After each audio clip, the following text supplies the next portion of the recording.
जिंदगी के राहों में रंजू गम के मेले हैं। भीड़ है कयामत की और हम अकेले हैं। और हम अकेले हैं। और हम अकेले हैं। जिंदगी की राहों में रंजू गम के मेले हैं। हेलो दोस्तों, आप सबों का द वर्ल्ड ऑफ कंपटीशन में स्वागत है। मैं बबलू कुमार, आपके परिवार का एक सदस्य। हम लोग आज मैं ये जो सॉन्ग छोटा सा एक लाइन का जो गाया, उसका मूल मकसद यह था कि अभी आप जो एग्ज़ाम दे रहे होंगे, अकेले पढ़ रहे होंगे, तो आपको बिल्कुल अकेला महसूस हो रहा होगा। और ज़िंदगी के जो राह पे आप चल रहे हैं, जिस रास्ते पे चल रहे हैं, जिस मंजिल को प्राप्त करने के लिए चल रहे हैं, उस मंजिल पर आपको अकेला अकेला बुझा रहा होगा। जैसे लगता होगा ज़िंदगी में कोई रस ही नहीं है, ज़िंदगी में कोई आनंद ही नहीं है, ज़िंदगी में कोई खुशी ही नहीं है, ऐसा महसूस हो रहा होगा। लेकिन इस महसूस, ये जो अकेलापन है, ये जो इस राह पे, राह मतलब रास्ता, तो जिंदगी के जो रास्ते पर जो आपको अकेलापन बुझा रहा है, ये इसी अकेलापन पूरे लाइफ ना बुझाए, उसी बुझाने न कारण आज आपको अकेलापन का सामना करना पड़ेगा। और आप मेहनत करते रहिए, आप सक्सेस करेंगे, सफल करेंगे, ये मेरा वादा है। मैं एक बार फिर से बता दूं आप लोगों को, आप बबलू सर से जुड़े हुए हैं, द वर्ल्ड ऑफ कंपटीशन से जुड़े हुए हैं, और आप अपने परिवार के मेंबर से जुड़े हुए हैं। इसीलिए मैं आपको अकेला नहीं होने दूंगा। ये मेरा हाथ तब तक आपके हाथ के साथ है जब तक कि आप मंजिल को प्राप्त नहीं कर लेते हैं। ये मैं तब तक आपके साथ हाथ से हाथ मिलाकर चलूंगा आपके मंजिल तक। ये मेरा वादा है।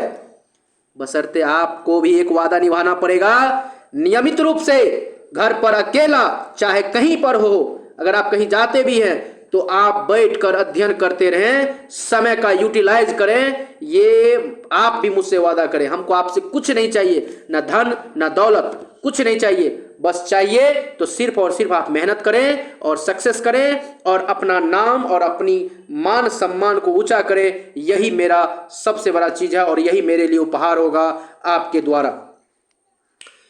क्योंकि मैं जानता हूं, मैं दो लाइन आज चाहूंगा। मैं जानता हूं यह जीवन छोटा होता है। पहले के लोग 100 वर्ष जिया करता था।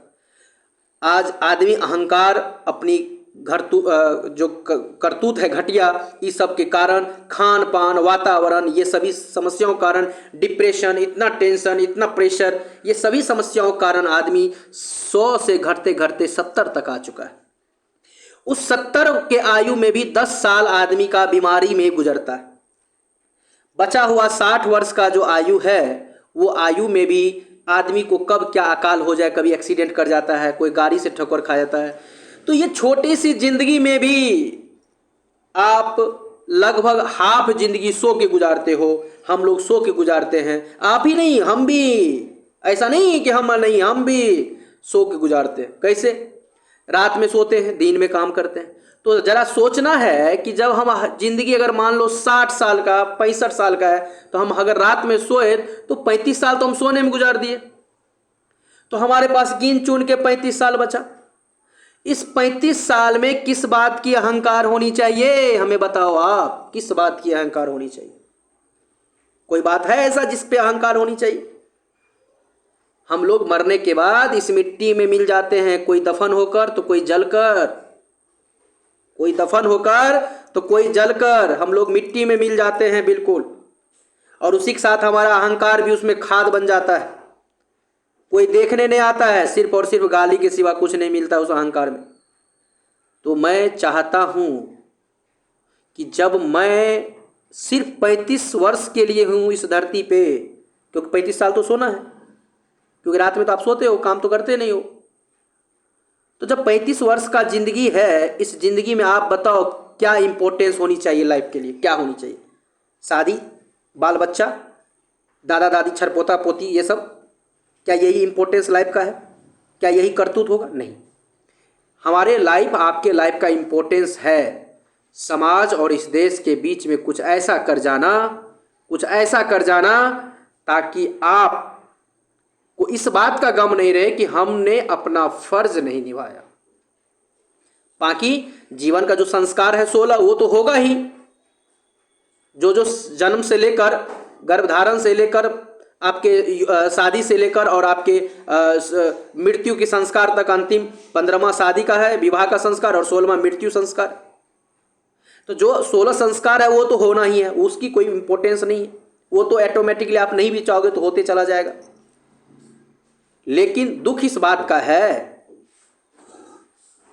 क्या हम लोग कुछ लेके जाएंगे? नहीं लेके जाएंगे। आपके अंदर में जो प्यार दे के जाएंगे वो लेके जाएंगे, लेके जाएंगे ना। हम अपनी मानवीय जो गुण होगा, जो नैतिकता सीख रहे हैं, जो सिखा रहे हैं, वो लेकर जाएंगे। क्या मेरे पास जो पैसे हैं मैं वो लेकर जाऊंगा? बिल्कुल नहीं लेके जाऊंगा। क्या मेरे पास जो इतने सुख संसाधन, भौतिक सुख सुविधा का चीज है, मैं वो लेकर जाऊंगा? बिल्कुल नहीं जाऊंगा। मेरे पास गाड़ी, घर, ये सब जो है, क्या मैं ये लेकर जाऊंगा साथ? कुछ नहीं लेके जाऊंगा। तो मैं लेके जाऊंगा आपका प्यार। आपके मन से जो दुआएं निकलेगी वो, आपके मन से जो 2 शब्द निकलेगा वो। 100 व्यक्ति अगर मेरे लाइफ से जुड़ा हुआ होगा तो उसमें 5 व्यक्ति ऐसा घटिया और कुरीत, मतलब समझ लो आप नालायक टाइप का ही होगा, जो व्यक्ति हमको बुरा भी कहेगा। इसमें कहीं से कोई दो राय नहीं, क्योंकि समझते हो 5 से 10% लोग हमें जरूर है मेरे अच्छा करने के बावजूद भी मेरा खिदांस करेगा, बुराई करेगा, ये तय है, ये मैं जानता हूं। 20% भी कर सकता है, ये करेगा। क्योंकि अगर वो नहीं करेगा तो कैसे बताएगा कि मैं दोगला नस्ल का हूं? वो करेगा, और करेगा तो समझ लो दोगला नस्ल का है ही। तो अगर वो करेगा तो उसको आप क्या कर सकते हो? माथा लगाओगे, उसके पीछे लगाओगे, 20% के पीछे। उस 20% को पागल समझ के छोड़ दो। ये आपके जीवन की बात बता रहा हूं मैं, आपके जीवन की। उसको पागल समझ लो। अगर आपको कोई खिदांस करता है, आपको कोई टॉर्चर करता है, फ्रस्ट्रेट करता है, आप उसे दोगला समझो और उसे भूल जाओ। सोचो कि वो पागल है और 20% आदमी के पीछे दिमाग लगाने से मेरा 80% छूट जाएगा, है कि नहीं है? तो उस 20% को भूल जाओ। 20% व्यक्ति ऐसा होगा जो आप में इंटरेस्ट ही नहीं लेगा, नहीं आपका बुरा करेगा, नहीं आपका भला करेगा, इंटरेस्ट ही नहीं लेगा। 60% ऐसे लोग होंगे जो आपके लिए अपने आप को मिटाने के लिए तैयार रहेंगे। आपको तो काम उस पे करना है। क्या भगवान जो सर्वशक्तिमान होता है, क्या उसकी भी, क्या सभी 100 का 100 आदमी उसका गुणगान करता है? उसमें भी तो लोग बुराई कर देता है। जब भगवान जो कि किसी इंसान का कुछ बिगाड़ने नहीं आता है, जब उसकी लोग बुराई करता है, जरा सोचो आप। तो आप और हम तो एक तुच्छ सा मानव है जिसकी औकात तो नाम मात्र है। इसका ही कोई बुराई कर दे तो इसमें खलबलाने की क्या जरूरत है? तो ये आपको पैसेंस लाना है अपने अंदर में, पैसेंस। ये सब नॉलेज से आएगा आपके अंदर में, नॉलेज से, ज्ञान से। तो आप इसमें खलबलाने की क्या जरूरत है? नहीं। अगर आप खलबला रहे हो तो आप में नॉलेज की कमी है, आप में पैसेंस नहीं है। और पैसेंस या धैर्य उसी में होता है जिसमें शक्ति होता है। जिसमें शक्ति होता है, जो सर्वसंपन्न होता है, उसी में धैर्य होता है। जैसे जैसे आप में सर्वसंपन्नता होती जाएगी, आप में धैर्य बढ़ता जाएगा, आपकी शक्ति बढ़ती जाएगी। कभी नोटिस किया आपने? जिसमें शक्ति कम होता है उछाल ज़्यादा मारता। आप कभी अधिकारी के पास मिलने जाइए, क्या आप प्यार से बात करते हैं? जबकि उसके गेट पर जो होमगार्ड रहेगा, जो उसके गेट पर, वो लगता है कि वो अधिकारी का से भी ऊपर का चीज़ है, इस तरह का भाषा का यूज़ करता है। कभी नोटिस किया? क्योंकि उसके पास कुछ है नहीं। देख लो कुछ तुच्छ सा लुच्चे लफे, उसका कुछ नहीं है। थोड़ा सा 2-4 गो उसका जो सीनियर होता है कहता है कि बस बेटा तू, हम तुम्हारे ऊपर है। फिर देखो वो किस तरह से एकदम लगता है तांडव करेगा। एक हाथ जर के लगाओगे तो वो 3 बार जमीन चाटेगा, लेकिन उछाल बहुत मारता है, क्योंकि उसके पास कुछ नहीं। लेकिन जिसके पास सब कुछ होगा, रियल में वो आपका कुछ कर सकता है, वो इंसान आपसे बड़ा प्यार से बात करेगा, क्योंकि वो उस चीज के हकदार है। तो आप में जैसे सर्वसंपन्न हो जाओगे आप, तो आप में धैर्य और पेशेंस ऑटोमेटिकली आ जाएगा, आपको उसका यूटिलाइजेशन समझ में आएगा। तो मैं ये कहना चाहूँगा कि आप मन को मत घबराना, मत तोड़ना, और मन से मेहनत करो, इतना मेहनत करो, इतना मेहनत करो कि किताब भी आपसे हरक जाए और फिर लगे कि ये कौन सा बच्चा से हमारा किताब कहे कौन सा पाला पड़ा है, ये कौन बच्चा हमें पकड़ लिया है किताब, या मेरा तो दिमाग हालत खराब कर दिया। किताब आपसे डर के भागे। मैं चाहता हूँ आपकी जोश और आपका जुनून। मैं एक एक दिन में आपके लिए एक एक सब्जेक्ट कंप्लीट करके, दो दो सब्जेक्ट कंप्लीट करके वीडियो डालता हूँ। मेरे टी शर्ट और शर्ट के कलर से पकड़ लेना कि सर ये वीडियो सारा एक ही दिन में बनवाए। जो मैं टी शर्ट पहनता हूँ उसी पे सारा वीडियो बना देता हूँ। आप समझ लेना कि ये सर जो शर्ट पहनता हूँ उसी पे सारा वीडियो बनाता हूँ। आप नोटिस कर लेना कि ये सर का एक ही दिन का ये सारा वीडियो, आप सोच सकते हो। तो इसीलिए ये सब बात को आप समझ गए, लेकिन आपको दिल को घबराना नहीं है। इतना मेहनत करो, आप एक स्ट्रेटजी बनाओ, अपने अंदर में एक रनअप बनाओ कि हमको किस चीज़ को, जॉब को निकालना, उस जॉब को टारगेट बनाओ। एक कार्डबोर्ड पर प्लान लिखो, अपने जहाँ सोते हो वहाँ पर बेड पर के बगल में टांगो, उस पर काम करो। सुबह उठते ही डायरी रखो, कलम रखो, बेड मौसलम के पास, अपने तकिया के पास, अपने पीलो के पास, जो भाषा समझते हो वही समझो यार, हैं। उसके बाद उस पर लिखो आज का शाम सोने तक में ये हमको करके सोना है, ठीक है। और उसके बाद देखो, जब तक पूरा नहीं होना तब तक सोने का नहीं। जिंदगी छोटा है, इस छोटा में बहुत मोटा काम करना है, और मैं चाहता हूं आप करो। समझ में आ रहा है? आप करो, मैं चाहता हूं। जब आप करोगे तभी तो मेरा नाम होगा ना, तभी तो आपके सर को भी कोई जानेगा कि आप शेर हो बबलू सर का। तो मैं विगत 10 वर्षों से पढ़ा रहा हूं। मैं ऑनलाइन प्लेटफॉर्म पर विगत कुछ दिनों से आया हूं। चूंकि इतना मेरे इस लाइन के को लेकर मैं इंटरेस्टेड नहीं था। मैं बच्चों और थोड़ा समाज सेवी टाइप का लोग हैं, हम समाज के कल्याण में ज़्यादा विश्वास रखते हैं, तो लोगों का भला करना, ये सब चीज़ में हम विशेष ध्यान रखते थे। लेकिन कुछ बच्चों ने हमको कहा कि सर आप जिस प्रवृत्ति के सोच को रखते हैं सर, क्या आपको इस छोटे से दायरा में आपको नहीं रहना चाहिए, ये विचार को आप सर सबके लिए लेकर आइए। तो फिर हमें लगा कि बात तो वाजिब है, तो हमने सोचा कि चलो ठीक है।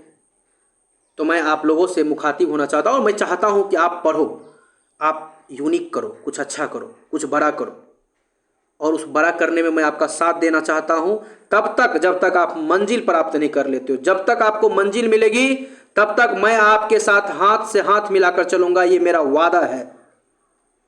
लेकिन मंजिल मिलने के बाद मैं हाथ छुड़ा लूंगा, फिर आप ऐश करो, जिंदगी मस्ती करो, पूरे लाइफ को एंजॉय करो। बस थोड़ा सा याद रख लेना कि मेरे लाइफ में बबलू सर भी कुछ चीज़ थे। बस आप इंडिया के किसी कोना में सर्विस करो, जॉब करो, बस थोड़ा सा याद रख लेना कि बस बबलू सर भी मेरे लिए, मेरे परिवार का एक मेंबर के तौर पर है। बस कभी थोड़ा सा प्यार दे देना, बस इतना, इससे ज़्यादा हमको कुछ नहीं चाहिए। ना तो आपसे हमको धन चाहिए, ना ही कुछ चाहिए, बस प्यार चाहिए। और आप अपने घर का मेंबर मान लो, यही मेरे लिए उपहार है, इससे ज़्यादा हमको कुछ नहीं चाहिए। क्योंकि मैं ज़िंदगी में कुछ लेके नहीं आया हूँ, और मुझे पता है मैं कुछ लेकर भी नहीं जाऊँगा, लेकिन मैं जाना चाहता हूँ कुछ लेकर, वो आपका प्यार और आपके हर परिवार के, भारतवासी के हर घर का एक सदस्य बन के जाना चाहता हूँ इस धरती से। तो मैं उम्मीद करूँ, आइए, मैं जानता हूँ आप भावुक हो चुके होंगे, लेकिन आपको टेंशन नहीं है। और कुछ बच्चा जो नालायक है वो हंस भी रहा होगा कि यह है, तो क्या करोगे, दो तरह का सोच का लड़का है। लेकिन कुछ बच्चे भावुक हो चुके होंगे, जो हमारे हर्ट टू हर्ट टच हो गया होगा कि मैं क्या कहना चाह रहा हूँ। तो चलते हैं हम लोग, बिना समय को बर्बाद किए। थोड़ा सा प्यार मोहब्बत की बातें तो उस मेंबर में होनी चाहिए ना।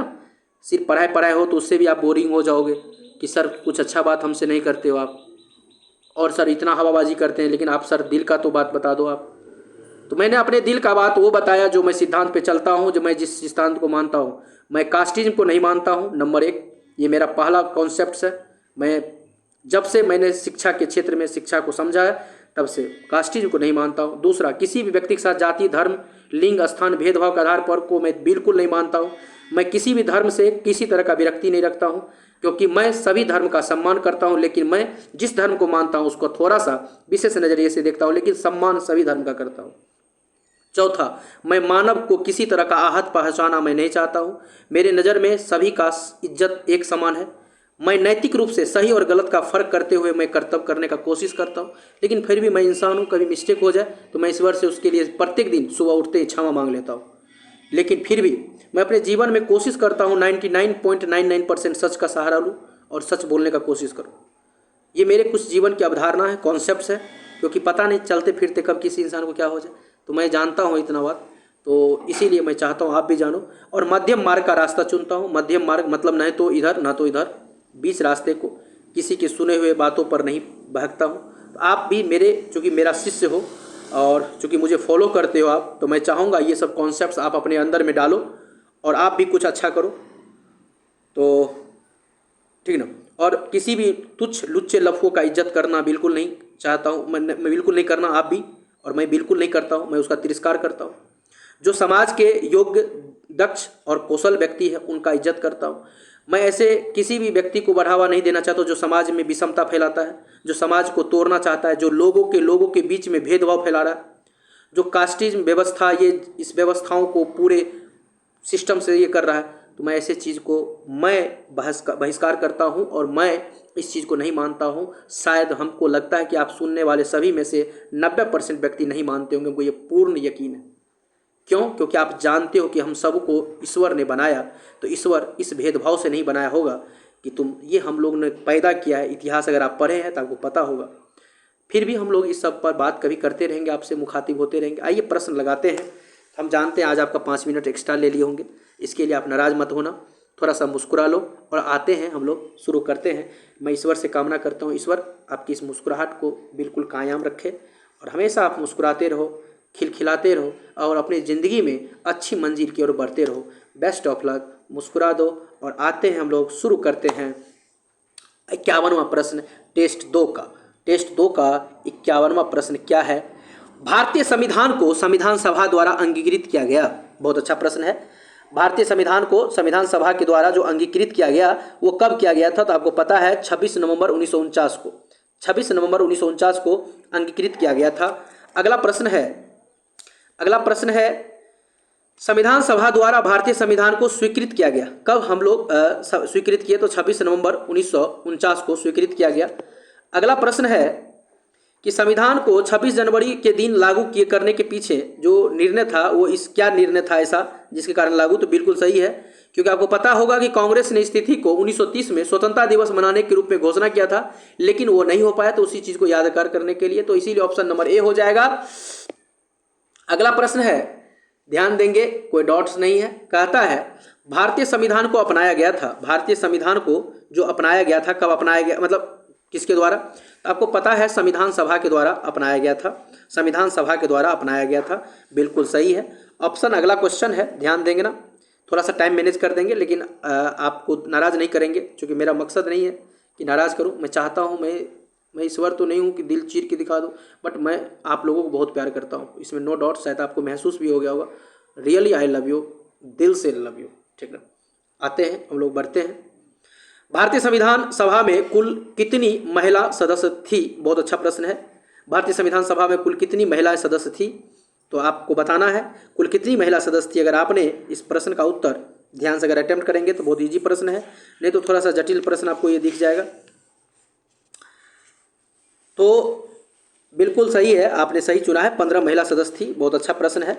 अगला प्रश्न है, भारत का संविधान अंगीकृत और अधिनियमित किया गया था। बहुत अच्छी बात है। कब अंगीकृत अधिनियमित किया गया था? तो ये 26 नवंबर 1949 को अंगीकृत अधिनियमित किया गया था। बहुत अच्छी प्रश्न है। भीमराव अंबेडकर का संविधान सभा निर्वाचन हुआ था। भीमराव अंबेडकर का संविधान सभा में निर्वाचन जो हुआ था, बहुत अच्छी बात है। कहाँ से हुआ था ये आपको पता है। भीमराव अंबेडकर का संविधान सभा में जो निर्वाचन हुआ था, बहुत अच्छा प्रश्न है। भीमराव अंबेडकर का संविधान सभा में निर्वाचन हुआ था, बहुत अच्छी प्रश्न है। इस प्रश्न को गलती नहीं होना चाहिए, याद रखेंगे। अंबेडकर साहब जो संविधान सभा में चुनकर आए थे वो किस क्षेत्र से चुनकर आए थे? यही प्रश्न है आपका। वेरी गुड क्वेश्चन, बहुत अच्छा प्रश्न है ये। भीमराव अंबेडकर साहब ने संविधान सभा में बिल्कुल चुनकर जो आए थे, ये प्रश्न गलती नहीं होना चाहिए। गुड। भीमराव अंबेडकर का संविधान सभा में जो निर्वाचन हुआ था, बम्बई प्रेसिडेंसी आप चुन रहे हो, और सब उत्तर बोलिए, फटाफट बोलिए, क्योंकि इस प्रश्न का उत्तर हमको आप लोगों से चाहिए। अंबेडकर साहब जो चुनकर आए थे वो किस क्षेत्र से? बिल्कुल सही है, बिल्कुल अधिकांश का उत्तर आ रहा है ऑप्शन बी, तो बिल्कुल सही है, बम्बई प्रेसिडेंसी। बहुत अच्छा है। अगला प्रश्न है, डॉक्टर भीमराव अंबेडकर का जन्म और मृत्यु कब हुआ, कहाँ हुआ? बहुत अच्छी बात है। तो जन्म जो है इनका 1891 में हुआ था 1891 और मृत्यु 1956 में हुआ था। बिल्कुल सही है। संविधान सभा में वयस्क जो मताधिकार को है 15 वर्ष के लिए स्थगित कर देने का ये किया था, वो था मौलाना आज़ाद। मौलाना आज़ाद ने किया था। ऑप्शन सी हो जाएगा। अगला प्रश्न है, किसने कहा था संविधान सभा कांग्रेस थी और कांग्रेस भारत था? संविधान सभा कांग्रेस थी और कांग्रेस भारत था। बिल्कुल ऑस्टिन ने कहा था। ऑस्टिन, ऑप्शन ए हो जाएगा। निम्नलिखित में से किसने सुझाव दिया था कि भारत की स्वतंत्रता के बाद भारतीय संविधान, क्वेश्चन है ध्यान समझना, निम्नलिखित में से किसने सुझाव दिया था कि भारत की स्वतंत्रता के बाद, किसने सुझाव दिया था कि भारत की स्वतंत्रता के बाद भारतीय राष्ट्रीय कांग्रेस को एक राजनीतिक दल के रूप में भंग कर दिया जाए? बहुत अच्छा प्रश्न है। ये महात्मा गांधी जी ने कहा था कि अब कांग्रेस से आज़ादी मिल गई है तो अब इसको खत्म कर दो आज़ादी के बाद।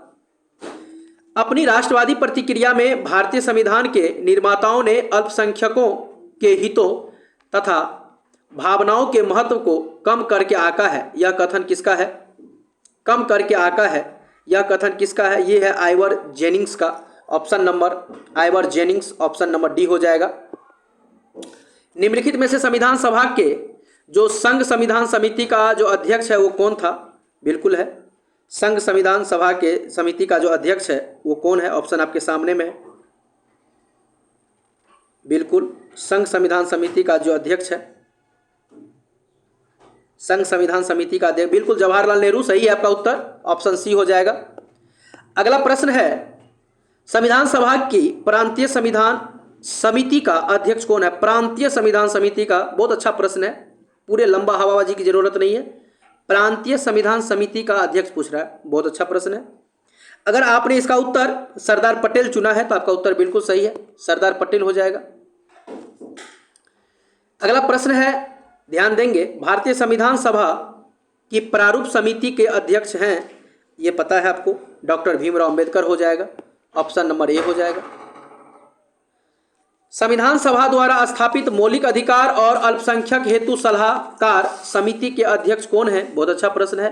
अगर आपने भीमराव अंबेडकर चुना है तो उत्तर 100% सही है, भीमराव अंबेडकर हो जाएगा।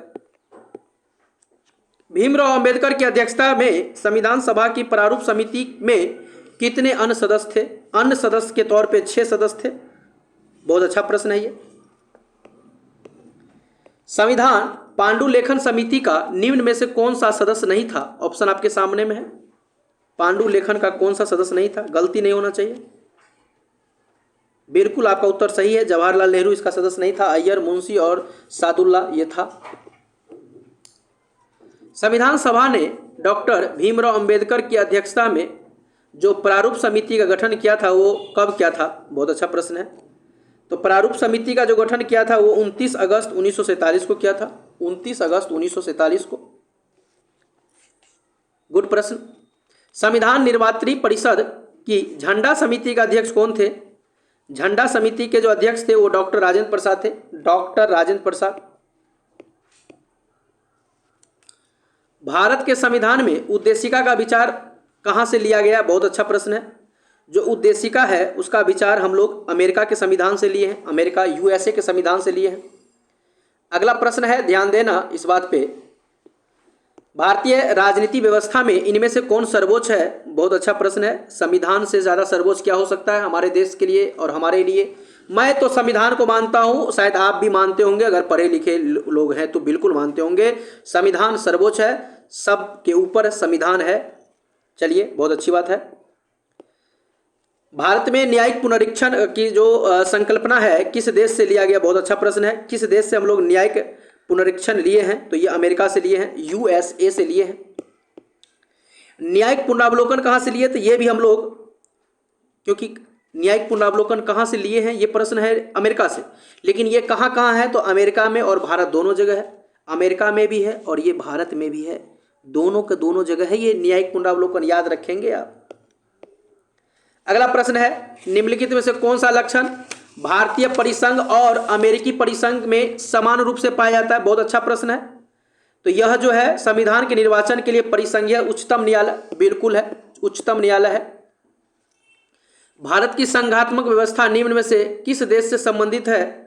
तो संघात्मक व्यवस्था जो है वो कनाडा से लिया गया है, कनाडा से। संघात्मक व्यवस्था कनाडा से लिया गया है, याद रखेंगे, ये कनाडा से लिया गया है।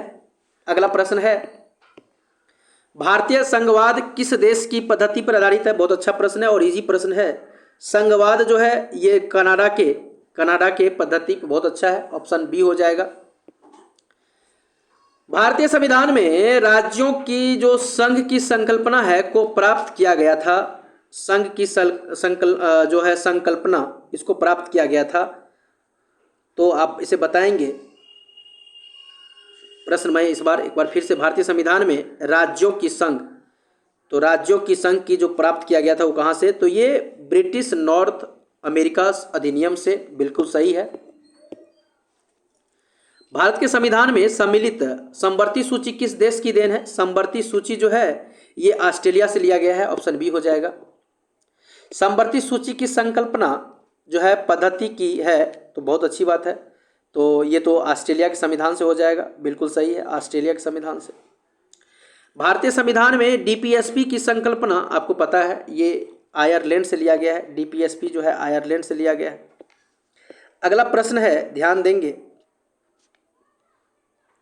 कि भारतीय संविधान में अन्य देशों के संविधान से कुछ विशिष्ट तत्व जो विशिष्टताओं को लिया गया है, किस देश का नीति निर्देशक का निर्माण योगदान है? नीति निर्देशक जिसको शॉर्ट में डीपीएसपी कहते हैं, direct principle of state policy, सरकार क्या करे क्या ना करे, उसका क्या कर्तव्य है, ये सब चीज़ तो डीपीएसपी में ही तो है।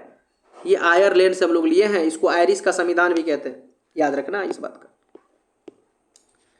राज्यसभा के गठन में प्रतिभा, अनुभव, सेवा, ये सब को ध्यान में रखते हुए जो संविधान निर्माता जो भारतीय संविधान निर्माता निम्नांकित उदाहरण से प्रभावित हुए थे, वो कहाँ से हुए थे? बहुत अच्छा प्रश्न है और इजी प्रश्न है। ये आयरिश के संविधान से हुए थे, आयरिश गणतंत्र अर्थात आयरलैंड, ऑप्शन ए हो जाएगा। 85 नंबर के प्रश्न पर है हम लोग। भारतीय संविधान में मौलिक कर्तव्य का विचार लिया गया था, बहुत इजी प्रश्न है। मौलिक कर्तव्य है जो रूस से लिया गया है, जिसको सोवियत संघ कहेंगे, रूस से लिया गया, याद रखेंगे मौलिक कर्तव्य। भारतीय संविधान में मूल अधिकार तो अमेरिका से लिए हम लोग। मौलिक कर्तव्य पूछे तो रूस मारना, जिसको यूएसएसआर भी रहता है ऑप्शन में, इसको सोवियत संघ भी लिख देता है। लेकिन जब मूल अधिकार पूछ दे, मौलिक अधिकार पूछ दे, तो अमेरिका लगाना। ये कर्तव्य है और ये अधिकार है। कर्तव्य और अधिकार में अंतर होता है, अगर हम कई अंतर है लेकिन मैं मुख्य अंतर बता रहा हूँ। अधिकार आप छीन सकते हो, आपको लेने का हक है, आपको उस चीज़ को मानने के लिए आप बाधित हो, लेकिन कर्तव्य बाधित नहीं हो, ये आपके स्वेच्छा पर डिपेंड करता है। आपको मैं कह रहा हूँ आपका कर्तव्य है पेड़ पौधे लगाना चाहिए, लगाओ या ना लगाओ आपकी मर्जी पर, ये कर्तव्य है आपका। लेकिन मैं आपको कहता हूँ आपको अपने माता पिता का आदर करनी चाहिए, आप नहीं करोगे तो कोई बात नहीं, आपकी नैतिकता है। लेकिन मैं कहता हूँ सर को प्रणाम करनी चाहिए, आप नहीं करोगे तो कोई बात नहीं, ये चूँकि कर्तव्य है। लेकिन जब अधिकार हो जाएगा, अधिकार आप नहीं करोगे तो दंड के हकदार हो जाओगे। तो दोनों में ये अंतर है, याद रखना इस बात का। अगर कोई कहे ये मेरा कर्तव्य है और कोई कहे मेरा अधिकार है, तो समझ लेना जो अधिकार है उसको आप छीन नहीं सकते हो, याद रखना, उसके लिए दंड के भागीदारी हो जाओगे आप। भारतीय संविधान में जो सन्निहित मूल अधिकार है ये अमेरिका से लिए हैं हम लोग। भारतीय संविधान में मूल अधिकार का विचार लिया गया है, बहुत अच्छा प्रश्न है। जो मूल अधिकार हम लोग लिए हैं ना, ये अमेरिका से लिए हैं। भारतीय संविधान मतलब लिखित संविधान का जो प्रारंभ हुआ है किस देश से? भाई बहुत इजी प्रश्न है ये तो अमेरिका से प्रारंभ हुआ लिखित। लेकिन दुनिया का सबसे बड़ा लिखित अपना प्यारा सा देश भारत का संविधान है, जिसको खुद के जान से भी ज़्यादा हम लोग प्यार करते हैं कि नहीं?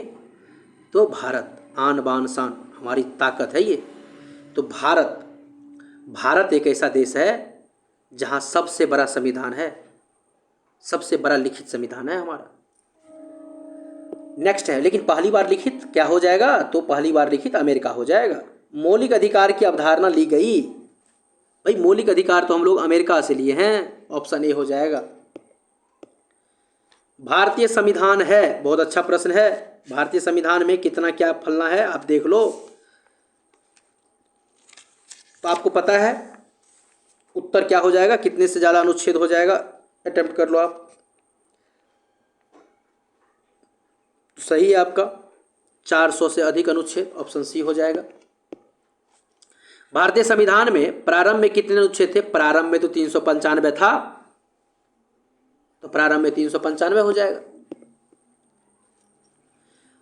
मूल भारतीय संविधान में कितने भाग, अनुच्छेद और अनुसूची? बहुत अच्छा है, भाग तो 22, अनुच्छेद 395 और अनुसूची 8 थी। प्रारंभ में जब संविधान बना था ना तो 8 ही अनुसूची थी, लेकिन वर्तमान में 12 अनुसूची है। 4 अनुसूची हम लोग बाद में जोड़े हैं, जो 8 के बाद 9वां जोड़े थे वो 1951 में जोड़े, 10वां जो जोड़े वो 52वां संशोधन करके 1985 में जोड़े, 11वां जो जोड़े वो 73वां संशोधन करके 1992 में जोड़े, और 12वां अनुसूची जो जोड़े वो 74वां संविधान संशोधन करके 1993 में जोड़े। तो हम लोग बाद में 4 अनुसूची जोड़े हैं, प्रारंभ में 8 था और 4 जोड़े, 8 4 12 हो गया। तो शुरू में 8, वर्तमान में 12। पूछ रहा है शुरू में, तो लगाएंगे 8, ऑप्शन नंबर लगा दो ए। Very good. भारतीय संविधान में शामिल हैं, क्या शामिल है बता दो जरा, बता। 395, 22 और 12। Very good, good. राष्ट्रपति के सिफारिश के बगैर कोई विधेयक जो कर लगाता है विधायिका में नहीं रखा जा सकता। यह प्रावधान भारत के संविधान के किस अनुच्छेद में है? बहुत अच्छा प्रश्न है, यह प्रश्न गलत नहीं होना चाहिए। मैं इस प्रश्न को फिर से मैं बोलना चाहता हूं कि भारत के सिफारिश के बगैर कोई विधेयक जो कर लगाता है विधायिका में नहीं रखा जा सकता। बिल्कुल है, नहीं रखा जा सकता है। तो यह जो है कहता है, यह जो है इसके हिसाब से आपको बताना है क्या हो जाएगा मामला। ऑप्शन आपके सामने में है, गलत नहीं होनी चाहिए।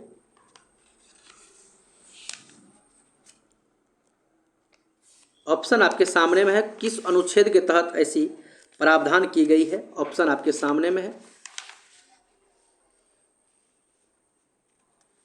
किस अनुच्छेद के तहत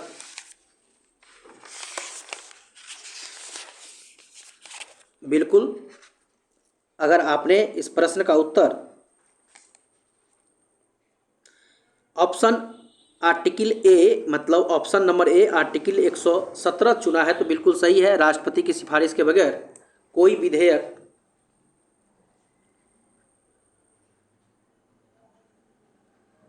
जो कर लगाता है विधायिका में नहीं रखा जा सकता। बिल्कुल सही है।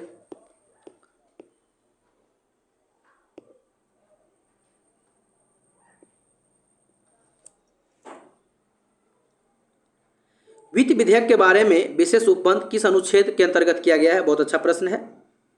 तो वित्त विधेयक का बात हो रहा है, यह प्रश्न को आप अच्छे से अटेम्प्ट करें। बिल्कुल सही है, क्योंकि वित्त विधेयक का विशेष उपबंध आर्टिकल 117 में किया गया है। बिल्कुल सही, ऑप्शन ए हो जाएगा। भारतीय संविधान के किस अनुच्छेद के अंतर्गत अखिल भारतीय जो है सेवा का प्रावधान है? अखिल भारतीय सेवा तो 312 में है। बिल्कुल सही है आपका।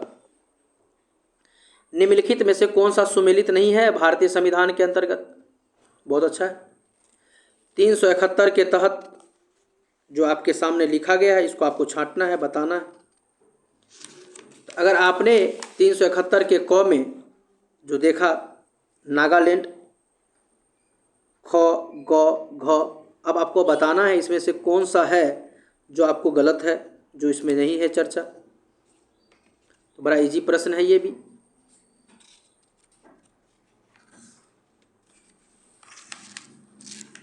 बिल्कुल सही है, याद रखेंगे। अगर आपने इस प्रश्न का उत्तर 371 के क में नागालैंड, तो ये नागालैंड तो है चर्चा।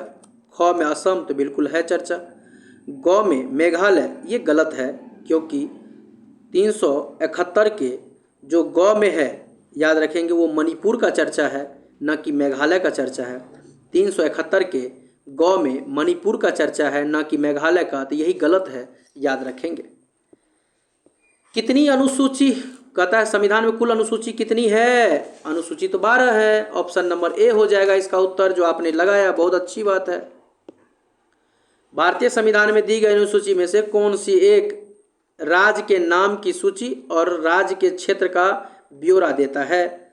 राज्य के क्षेत्र का ब्यौरा देता है, याद रखेंगे, ये पहली अनुसूची है, पहली अनुसूची है। अगला प्रश्न है, लास्ट प्रश्न है हमारे इस दूसरा टेस्ट का।